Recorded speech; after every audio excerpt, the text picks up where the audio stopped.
بسم الله الرحمن الرحيم الحمد لله رب العالمين والصلاة والسلام على رسوله الأمين وعلى آله وصحابته أجمعين السلام عليكم ورحمة الله وبركاته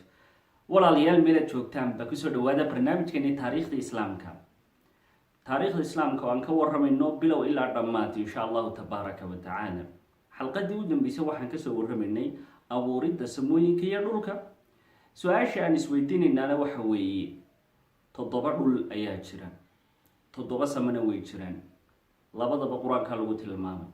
7 samo waan garanay inay yihiin maxay dibaaqa kuwa istul saaran 7 dhul meeye waa kuwa su-aashan ka jawaabayna insha allahu tacaala shaqada buuruhu ay ka qabtaan dhulkana waa maxay waxaan kaloo isku daynaa insha allahu tacaala hadduu waqtigu noo saamaxo in aynu ka warramno malaa'igta ilaahay iyo wixii laga abuuray iyo qaar ka mid ah sifaadka ay leeyihiin malaa'igtu ugu horeyn ilaahay wuxuu inoo sheegay quraankiisa in ay jiraan 7 dhul qaala allahu tabaaraka wa tacaala ilaahay wuxuu yiri ilaaha barakada badan ee koreeya الله الذي خلق 7 سماوات ومن الأرض مثلهن إلهي أياها كي أبوري 7 سما ومن الأرض دولكنا إلهي وحو كدغي مثلهن أي 7 داس سما مثل جود كولا ميد ما حي 7 داس سما marka aayadaas ayaa si toos ah oo cad oo saraaxa ay ku jirto waan mugdi iyo madowba aan ku jirin inuu sheegtay inuu dhulku yahay 7 samaduna ay tahay maxay 7 way marka samadu waa 7 istul saarantay dhulkana ilaahay wuxuu oo min al-ard mithlahunna dhulkuna waa 7 isaguna maxay lamida sida 7daas samada oo kale isu dul saaran yihiin haddaba 7 dhulmeeyeen waa su'aal muhiim ah soma 7 dhulmeeyeen ma dhulkeena ay joognay ku dhex jiraan mise waxa weey waa 7 dhul oo kale maxaa la yidhi oo ay culimadu ay dhaheen waayahay culimadu waxay dhaheen marka koowaad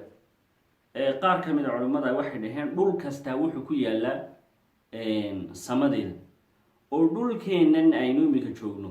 waxa sama u ah sabada koowaad soo maahay adduunyada samada labaadna dhul bay leedahay ta saddexaadna mid bay leedahay ta toddobaadna mid bay leedahay sida sama walba wax leedahay maxay dhul u gaar qaar baa sida ku fasireen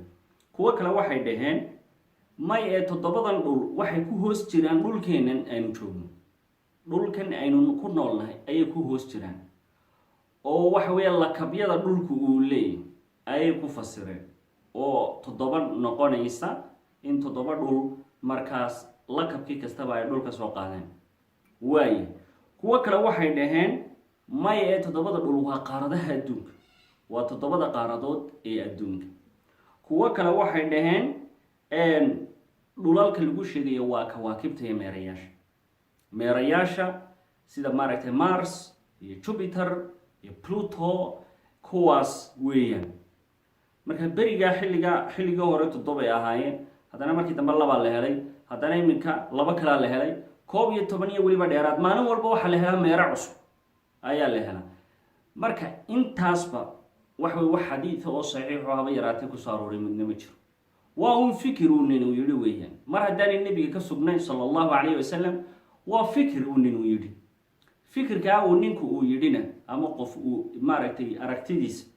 mar haddii diinta islaamka wax daliil ku soo aroorin waxa weeyaan aragti un bay iska noqonaysa waa aragti bila daliil ah haddaba maxaa saxiixa waxa weeyaan kow ilaahay wuxuu noo sheegay jiraan 7 dhul hada waa saxiix taas waa sax waxana ku caday ahadiista nabiga inuu nabigu dhihi jiray Allahumma rabb as-samawati 7 wa rabb al-ardina 7 ilaahay oo rabbiga 7da samay iska lahaw rabbiga 7da dhul iska lahaw marka xadiiska iyo quraanka labada waa inoo sheegay marka waxaan ka faa'iideynaa inay dhulku yihiin 7 dhul laba waxaan ka faa'iideynaa in dhulku ay yihiin dhul lamida kan ay ku noolahay وإلا كبيها ديو هي تدول بنقول لهين إلهي وحده ومن الأرض مثلهم تضبط سما سيدا وجران وسموين كويهن طباقا كوكا سرسرية سيدا سوك لا عيا دول كنا ولم يدي هاي تضبط سما أوكلا تاسو معناه هذا أيتها دول كنا إنه كنا قلنا هاي وحاجرة لح كلا أول مدا أو دول الكلا أحاديث ضعيفة axaadiis daciifa baa waxaa kusoo arooray. xadiiska daciifka wuxuu ku yaalaa musnad imaam axmed, waxaa kaloo ku yaalaa tafsiirka ibnu jariir atabari, waxaa kaloo ku yaalaa musanaf cabdirazaaq. waxa uu tilmaamayaa xadiidkaasi waana daciif, waayo waxaa soo warinaya qataada. qataadana waa mudallis, welibana mursal weeyaan oo maxa weeyaan abu hureyre lama kulmin. calaa kulli xaal waxyaalo kaloo daciif oo daciifinayana way jiraan xadiidka. marka xadiiskaasi waa daciif. wuxuu sheegay xadiiska daciifka ah in dhulku uu yahay 7 uuna u kala fog yahay fogaanta ay samadu sida u kala fog tahay oo kale. oo fogaanta samadu 500 sana baa loo soconaya, masiirata 500 sana, 500 oo sanadood ayaa la soconaya. dhulkana waxaa loo kala soconaya 500 oo sano ayaa loo soconaya. xadiisku markaa wuxuu tilmaamaya haddii midkiin laga tuuro dhulkan oo uu ka haawado dhulka oo hoos aado, wuxuu toos u tegayaa halkee? dhulkii ku xigay, dhulka ku xigana dhulka kusii xiga, wahaakada saas u sii kala hoos hooseeyaan. waaya marka xadiiskaasi waa xadiis daciifa. waxa ugu saxiixsan ee meesha kusoo arooray waa aayadda qur-aanka ah iyo xadiidka nabiga uu dhahay warab alardina 7, 7 dhul rabbigoodu. marka waxa weeyaan ilaahay unbaa og. tafsiirka saxda waxa weeye ilaahay unbaa og 7 dhul meeshay ku yaalaan. laakiin waxaa laynoo caddeeyay inay jiraan 7 dhul. waan aaminayna inay 7 dhul jiraan oo dhulalkeenan aan ku noolnahay oo kale la mida waxa weeyaan in ay jiraan. waxaa laga soo warinaya ibn cabaas, ilaahay raalliha ka haday isagii aabihiibe, in uu yidhi sida ku taala tafsiirka ibnu jariir atabari iyo ibnu kathiir raxmatullaahi calayhi. wuxuu dhahay ibnu kasiir ama ibnu cabaas wuxuu yihi haddii aan idiin sheegi lahaa, haddaan idiin sheegi lahaa ama aan idiin fasiri lahaa aayadda 7 dhul lakafartum, waad gaaloobi lahaydeen. waayo wuxuu yihi waa beenin lahaydeen, haddaad beenisaanna gaal baad noqon lahaydeen. waayo riwaayo kale ibnu jariir atabari uu soo warinaya isaguna waxa uu ibnu cabaas uu tilmaamaya, ilaah raallaha ka ahde, in ay jiraan 7 dhul oo 7daa dhul ay ku nool yihiin dad idinkaydin la mida oo nebi idinkaydin la mida, ka aadam sida nebi aadam, sida nebi aadam uu halkan ugu nool yahay aadamkiinoo kale, muxamed oo nebi maxamedkiinoo kale ayaa ku nool. laakiin riwaayadahaasi maaragtay badankoodu waa wada daciif. wax saxiixa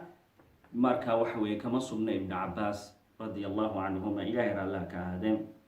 rasuulka ilaahayna wuxuu noo sheegay calayhi salaatu wasalaam xadiid kale oo saxiix oo bukhaari iyo muslim ba ku yaala iyo keyrkoodba, man akhada, xadiiska caaisha warinaysa iyo abi hureyra iyo saxaabo kale, man akhada qayda shibrin aw qayda ardin, qofka taaka in la eg oo dhulka ka mid a xaaraan ku qaatay. dhulka ilaahay maaragtay dhulka ilaahay haddaad qof dhulkii milkiyadiisii haysta aad ka boobto oo ku qabso, ku qadimaysid aad ku qabsato, oo taaka in wax la eg aad qaadato oo xaaraan aad ku qaadato, wuxuu dhahay nebigu طawaqahu min 7 ardin, ilaahay baa wuxuu la jarayaa 7 dhul. xadiidka kalea tilmaamaya yowma alqiyaama, maalinta qiyaame ilaahay wuxuu la jarayaa 7 dhul oo ah asfal saafiliin, halka ugu hooseysa ee dhulka ugu hooseysa asfalu saafiliin taasu gelayaan 7 dhul. subxaan allah, la ilaaha illa allah. marka xadiidkaas ayaa wuxuu caddaynayaa in 7 dhul ay kala hooseeyaan, inay 7 dhul ay kala hooseeyaan, sida ay samaduba u kala sarreyso, in dhulkuna uu usii kala hooseeyo oo dhulka 7aad uu yahay dhulka ugu hooseeya. waay xadiid kale ayaa jira marka oo isaguna inoo sheegaya weynida dhulka uu leeyahay iyo buuraha. xadiidkan wuxuu ku yaallaa isaguna musnad imaam axmed, waana daciif.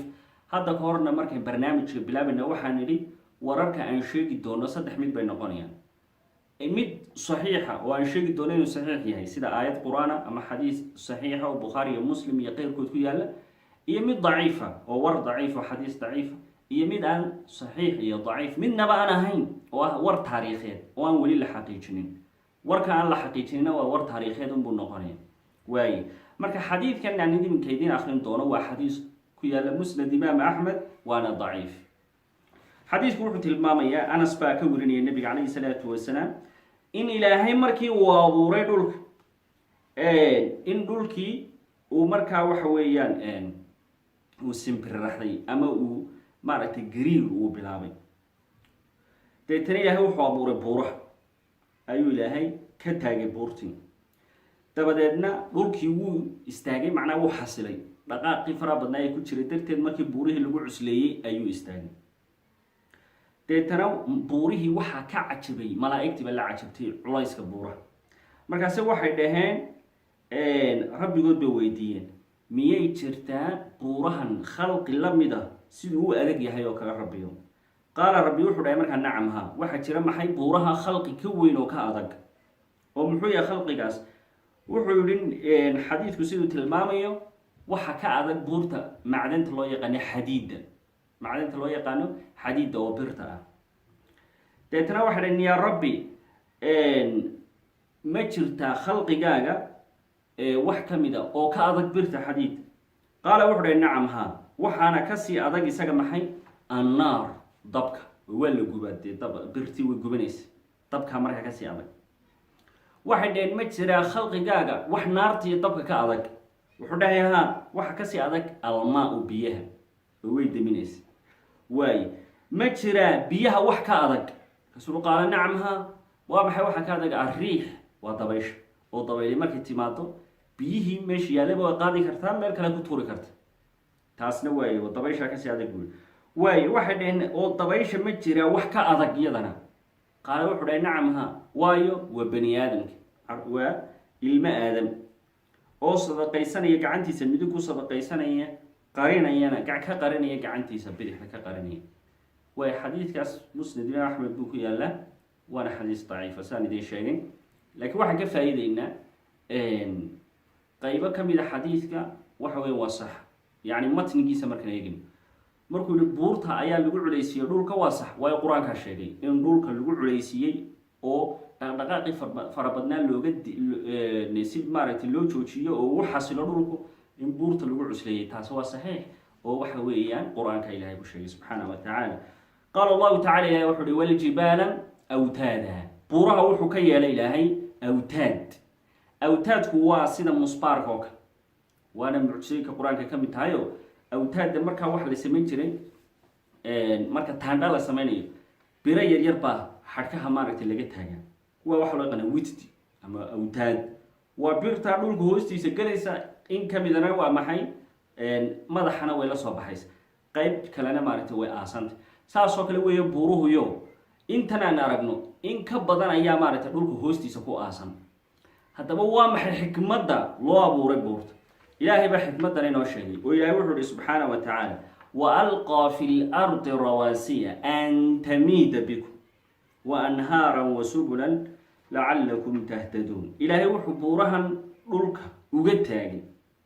rawaasi waa buurahe wuxuu ilaahay buuraha dhulka uga taagay an tamiida bikum si aanu dhulku idinlahe dhaqdhaqaaqin idinla gariirin oo maaragtay gariirka iyo socodka dhulku aanu u badanin su-aal baa imanaysa marka oo iminka iyaga oo buuruhu ay jiraan oo buuruhu ay culaysiiyeen dhulka haddana dhulgariir wuu jiraa soo ma haddaad u fiirsato cilmiga geologiga ama juqraafiga haddaad wuxuun ka baratay waxaa lagu sheegaya cilmiga salaasilka ama buuruhu sidee ku dhacaan waxay ku dhacaa dhulgariirku wuxuu ku dhacaa meesha dhulka ka mid a ee ay jilicsan tahay alqishra alardiya ay jilicsan tahay qishrat lardiya waxa wey earth crust waa dhulkiibaa ka jilicsan dushii sare dhulka ayaa jilicsan deetana halkaa waxaa ku badan dhulgariirka deetana dhulku marka uu sidaasoo kale yahay uu wax buuraba aanu lahayn maxaa badnaan lahaa meel walba dee inuu dhulgariir ka dhaco waaye haddana su-aal kale ayaa imanaysa oo ah buurihii oo ah ayagu kuwii lagu culaysiyey dhulka ee ilaahay uu kaga hortegayey ama ilaahay uu ku joojiyey dhulgariirkii faraha badnaa ee dhaqaaqii faraha badnaa ee dhulka ayaga laftigoodii baa fulkaanayaal ay ka qaxaan iyo baraakiin iyo fulkaaniyo dhulgariir baa iyaga ka qarxa qaar ka mid a miyayna ahayn waa sax weeye jawaabtu waxa weeye nacam midi waa sax waa sida ilaahay noo sheegay in buurta ilaahay dhulka uu ku cusleeyey si dhaqaaqa iyo gariirka dhulka loogu yareeyo laakiinse marnaba ilaahay muu dhihin subxaana wa tacaala maadaama aan buur meesha ka taagay dhulgariir dhici maayo meelnaba kagama tala diinta islaamka iyo sharciga diinta islaamka ama buur baan ka taagay oan ku adkeeyey fulkaanana dhici maayo qur-aanka iyo diinta meelnaba kagama taalo haddaba maxay uga dhacaan fulkaanayaashu buuraha iyo meelaha culculus iyada oo ay ku badan tahay run ahaantii dhulgariirku ku badan yahay meelaha dhulku ka jilicsan yahay? jawaabtu waxa weeye waa maxaa dhakhtarka oo dadka daaweeya, qofka xanuunsanaya daaweeya, muxuu isagu la xanuunstaa? yacni dictoorka iyo dhakhtarka oo ah ka daweeye cudurrada ayaa isaguba xanuusta. sooma la ilaaha illa allah. haddii buurtii ay daawadii daawanaysay ay tahay dhulgariirka, iyada laftigeedu mararka qaarkood bay dee xanuunsan oo dhulgariirku ka dhacaya. subxaana allah, la ilaaha illa allah. intaa haddaan kaga nimaadno buurihii iyo dhulkii, waxaan u imanaynaa khalqi kaloo cajiiba oo ka mid a makhluuqaadka ilaahay u abuuray oo ah malaa'igta ilaahay. malaa'igta ilaahay muxuu ka abuuray? nebiga inoo sheegay xadiis saxiixa. qaala nebigu wuxuu dhahay sala allahu calayhi wasalam, xadiiskuna wuxuu ku yaallaa saxiix muslim, waa xadiis saxiix muslimka ku yaalla. khuliqat ilmalaa'ikatu min nuur, malaa'igta ilaahay wuxuu ka abuuray nuur. nuur baa ilaahay ka abuuray. wa khuliqa aljannu min maariji min naar, jinkana ilaahay wuxuu ka abuuray carabada dabka iyo holaca naar ama dab holaciisa laga abuuray. wa khuliqa aadamu mima wusifa lakum, aadamna waxaa laga abuuray wixii laydin sifeeyey qur-aanka laydinku sheegay ee ahaa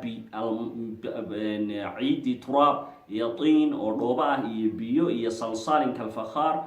iyo wixii lamid ah ee ilaahay qur-aanka inooga sheegay dhooba adag ama dhooba maaragtay biyo lagu daray wahaakada, oo aan ka warrami doono marka aynu sheegi doona abuuridii nabiyullaahi aadam calayhi salaam. marka malaa'igta waxaa laga abuuray nuur, waa makhluuq ilaahay subxaanahu wa tacaala uu doortay oo u doortay inay ilaahay caabudaan, oo ilaahay u doortay inay ilaahay u tasbiixsadaan, oo loo doortay inay shaqooyin ay fuliyaan, oo ilaahay u diro howlo iyo shaqooyin. baahi ilaahay u haysaa ma jirto subxaanahu wa tacaala. waa ilaahay wahuwa alkabiir almutacaal wahuwa alghani, waa ilaah weyn oo cid walba ka sarreeya, cid uu u baahan yahayna ma jirto, waa hani. hase ahaatee rabbigeen subxaanahu wa tacaala maadaama uu ku sifaysan yahay sifat alkhalq, uu yahay abuurihii oo wax walba uu abuuraya, sidoo kalena uu yahay xakiim, xikmad badanna uu leeyay, sidoo kalena uu yahay caliim oo khabiir, intaba waxaasoo sifooyina uu ilaahay ku sifaysan yahay. ilaahay baa subxaana wa tacaala bixikmatihi, xikmadiisa wuxuu ku doortay inuu abuuro makhluuqaas loo yaqaano malaa'igta, si ay ilaahay ugu tasbiixsadaan, u cibaadaystaan, iyo in shaqada ilaahay u diro ay u qabtaan iyadoon ilaahay u baahnayn subxaana wa tacaala. baahi ilaahay qabataana ma jirto subxaana wa tacaala. waayahay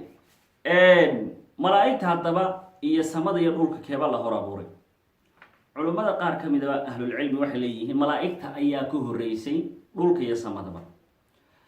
sababtoo ah waxaan soo marnay in carshigu uu ahaa makhluuqii ugu horreeyey ama kiwii ugu horreeyey. wa kaana carshuhu cala almaa, ilaahay wuxuu carshigiisu kor ahaa biyo korkeed.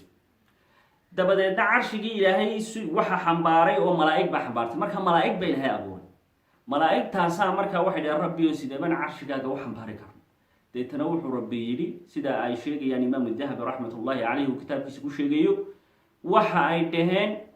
rabbiyo sidaan u xambaari karnaa carshigaaga. markaasuu rabbi wuxuu yihi biqudratii, awooddeedaad ku xambaaraysaan waxaad tidhaahdaan laa xawla walaa quwata ila billah. xeelad kasta iyo karti kasta iyo awood walba ilaahay bay u sugnaatay. taas awoodda ilaahay iyo kartida ilaahay baa ku qaadaysaan. idinku awood ma lihidin, laakiin awoodda ilaahay baa ku xambaaraysaan subxaanahu wa tacaala. taasi markaa waxay sheegaysaa mar haddii ay jiraan malaa'ig xambaarsan carshiga ilaahay, inay malaa'igtu ahaayeen khalqi ama abuur la abuuray oo ka horreeyey maxay? assamaa walard, samadii iyo markaa arladii oo dhulka ah. sifaadkii haddaba malaa'igtu waxay ku sifaysan yihiin. sifadooda koowaad aan soo qaadanay waxa weeye waa makhluuq ilaahay subxaanahu wa tacaala uu ku abuuray inay ilaahay adeecaan, maba caasiyaan ilaahay. qaala tabaaraka wa tacaala, rabbigan wuxuu yihi laa yacsuuna allaha maa amarahum wayafcaluuna maa yu'maruun. ilaahay ma caasiyaan, habay yaraatee ilaahay ma caasinayaan. wayafcaluuna maa yu'maruun, wixii ilaahay amrana way samayn, wixii ilaahay farana way qabanayaan. waa makhluuq ilaahay sidaa u abuuray, amarka ilaahay bay adeecayaan bes. waxaa kaloo sifaadkooda ka mid a cunto ma cunaan, mana cabaan biyo. waxaan xasuusanaa saddexdii malag ee jibriil iyo mika-iil iyo israafiil calayhim assalaam markay u yimaadeen nebiy allahi ibraahim alkhaliil, faqarrabahu ilayhim uu soo dhaweeyay cuntadii maxay sameeyeen gacmahoodii bay laabteen markii uu arkay inaan gacmahoodii soo gaaraynin weelkii ayuu cajabay marka faqarrabahu ilayhim faqala la taakulu wuxuu dhahay maxaa cuni weydeen waa malag oo cunto ma cuno biyana ma cabo وهذا محكون ليه وحكون ليه تصبيح ذا إلهي بو تصبيح سنة تهليل تكبير باخرنية قال تبارك وتعالى لا وحو يسبحون الليل والنهار لا يفترون هبينك وي تصبيح سنة ومالنتي وي تصبيح سنة منجو جنيا الله أكبر مركا واللغو إلهامي سيدي اللغو إلهامي سيدي إنك نفت لنغو إلهامي inagu imika inagoo shaqaynayno hawl ku jirno sow ma neefsanayno ha inagoo hurudna sow ma neefsanayno ha waaya adoo ordaya sow ma neefsanaysid ha adoo sheekeynaya adoo cunto cunaya xaalad adoonta ku jirto sow ma neefsanaysid ha sidaas oo kale ayaa malagga ilaahay wuxuu ugu ilhaamiyey oo waafajiyay tasbiixda dhibaataba kuma hayso la ilaaha illa allah wa sayyidina muhammad rasuulullah sallallahu alayhi wa alihi wa sahbihi wa sallam waaya nabiguna wuxuu noo sheegay sallallahu alayhi wa sallam maalinta qiyaamada markay muuminiintu jannada ay galaan yulhamuuna tasbiix muslimiinta ama dadkii ahlul jannada ah ilaahay wuxuu ku ilhaaminayaa tasbiixda sida ilaahay idinku ilhaamiyey atanafus neefsashada marka wax dhibaato ah oo tasbiixdaada iyo weyninda aad ilaahay weynanayso ay ku hayso iyo kalifaad madna ma jiro qofku iska tasbiixsanaya mar walba sida malaa'igta ilaahay u tasbiixsanayso markastay tasbiixsadaan tamar iyo energy ayuun bay helayaan عنتنا معنا من عبان الله أكبر لا إله إلا الله وهذا من قدرة الله عز وجل وأود إله سبحانه وتعالى ويهدي ملائكتي إلهي أنا عنتنا عنا إنه بينا أنا عبن كور رب العزة اللي هو إناي وحول باور يسقنا عنتا ومبانا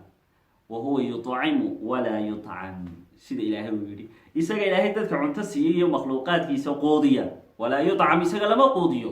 هو الرزاق ذو القوة المتين إلهي بقى الرزاق ذو القوة المتين الله أرزاقها إيه قوضية أودنا إسكاله أودي سنايا أذاكت مركز ربيجين يسووا ما بأنا معي أكسجين لقاطي لا إله إلا الله يمارة كربون قف كيما يسيء عنطلع عني بيلعب كل ذلك إلهي وكنا زهيوان وكدير يهي تبارك الله عز وجل وملائكتي بنكسر نقول صفات كودي وحوي ملائكته إلهي بوغمر خاتك عين إنه إلهي كلي وياهي معناه وأشهاتين ومسلمين ملائكته وأشهاتين ومحاول دليل آية القرآن كهيدا كتشرت سورة آل عمران آية استيتمنات ربيا وحولي شهد الله أنه لا إله إلا هو والملائكة وأولو العلم قائما بالقسط إلهي وحو كمر خاتك عين إن إله حق لقو عابد آنو تشرين إيساق موية إلهي با أرتمركو هوري كمر خاتك عين إلهي با مركو هوري لا إله إلا الله واي والملائكة ملائكتنا واحد تدي لا إله إلا الله يغنى إلهي با وقمر خاتك عين كو علمك وصاحبك أهنا أتاقن عدالة يقرصوكنا يغنى ويكمر خاتك عين إن إله حق لقو عابد آنو تشرين الله موية مركا واحد تي كرا علومه علم إلهي سيه وأن ضاعدهين سوما إلا علومه واحد ترتب معها علم إلهي وسيه وأن ضاعدهين أونستي أنا هين ضاعد بانهين وكفار سبحان الله لا إله إلا الله سادرت بالله وحو راعي محي وأولو العلم قائما بالقسط علومه وتاجن عدالة تاسو معناه دو أي تقف كستا أو قري إنه إلهي كليدي وياهي وإله كل حق لقوا عبدان وتشرين وحويا وأهل العلم وكمية وعلم بوياهي ويربي جيبو يقانا سبحانه وتعالى قف كل هدو ربي يقانا ومحي جهلية وكسوجيهي علم جوابها يا بيت قف هدو ربي برتي سبحانه وتعالى waayahay waxa kale oo kamid ah sifaadka ay leeyihiin malaa'iktaas in qaar kamid ah ay xambaarsan yihiin carshiga ayna u duceeyaan muuminiinta alladina yaxmiluuna alcarsha waman xawlahu malaa'ikta xambaarsan carshiga raxmaanka iyo waman xawlahu kuwa carshiga hareeraheeda jooga ilaahay wuxuu yidhi subxaanahu wa tacaala yusabbixuuna bixamdi rabbihim ilaahay bay u tasbiixsadaan xataa isagoo malagaasi uu yahay aan ka warrami doono khalqigooda aan ka warrami doono si waaweyn yihiin aanan hore usoo sheegnay marka carshiga ka warramayna in malagaas carshowda dhegtiis iyo garabkiisaas 700 oo sano shimbirtu ay u duulayso aan ka warrabnay malaa'ikta carshiga raxmaanka wada sida nebigu inoo sheegay calayhi salaatu wasalaam awoodda intaa la eg ayuu haddana rabbigii u tasbiixsanaya oo wayuuminuuna bihi rabbina way aaminsan yihin wayastakfiruuna liladiina aamanuu kuwa ilaahay aaminay ee mu'miniinta ahna way u dembi dhaafba ilaahay weydiinayaan oo ay leeyihin rabbi dembigooda dhaafyadii ehelkoodii iyo duuriyadoodaba malaa'igta ilaahay wuu kala fadilay sida ilaahay bani aadamkaba u kala fadilay maaragtay ambiyada ay ugu sarreeyaan ambiyadiina loo kala fadilay oo nebi maxamed ugu sarreeyo dhulka iyo amaakinta iyo meelahana maka uu ugu fadilay oo makay ugu khayrka badan tahay zamankana ay ugu khayr badan tahay habeenka laylatulqadriga maalinna maalinta caraf sidaa ilaahay u kala fadfadilo ayaa ilaahay malaa'igta laftigoodana u kala fadilay qaala tabaaraka wa tacaala rabbigeenu wuxuu yidhi allahu yastafii min almalaa'ikati rusulan wa min annaas ilaahay baa ka dooranaya malaa'igta rusul iyo dadkaba marka waxaa jirta malaa'ig rusula rasuulka ugu weyne malaa'igtuna waa jibriil calayhi salaam malaku jibriil oo ilaahay uu ku aaminay inuu soo qaado waxyiga oo uu ku soo dejiyo qalbiga rasuulka sala allahu calayhi wasalam jibriil nazala bihi ruuxu lamiin calaa qalbika litakuna min almundiriin bilisaanin carabiyin mubiin ilaahay wuxuu yihi subxaana wa tacaala ruuxdii aaminkeed sifadiisa koowaad waa maxay aamin waana sababta qur-aanka ilaahay ugu aaminay iyo waxyiga waa aamin ruuxdii aaminka ah ee jibriil ayaa kugu soo dejiyay qalbigaaga qur-aanka kariimka isagoo oo ah luuqadda carabida ee faseexa ku qoran buu rabbi yidhi subxaana wa tacaala marka jibriil waa rususha ilaahay uu soo diro malaa'ig kaloo ilaahay uu soo diro kara ayaa jira malaa'igta waxaa ka mid ah israafiil iyo mikaa'il iyo malakulmowt oo isaga magaciisa lagu tilmaamay casraa'iil laakiinse wax saxiixa magacaas oo ku soo arooray oo xadiis saxiixa ma aayad qur-aan ma jirto waa warar israa'iiliyaada magaciisa ilaahay uu u bixiyey waxaa malakulmowt malagii dhibashada malaa'igta waxaa kaloo ka mid a munkar iyo nakiir oo qabriga su-aasha dadka ku fitneeya waxaa ka mid a malaa'igta alxafada kuwa ilaaliya mu'miniinta waxaa ka mid a asayaaxuun kuwa socda dhulka oo meesha dikriga ilaahay lagu xusayo yimaada un laa ilaaha ila allah sayidina maxamed rasuulullah waxaa ka mid a kuwa oofsada mu'miniinta aladiina tatawafahum lmalaa'ikatu tayibiin kuwa ay oofsanaysa malaa'igtii tayibiin oo ah kuwa wanaagsan dadka wanaagsan markay dhimanayaan malaa'ig wanaagsan baa loo soo diraa oo nuuraysa waxaa jirta malaa'ig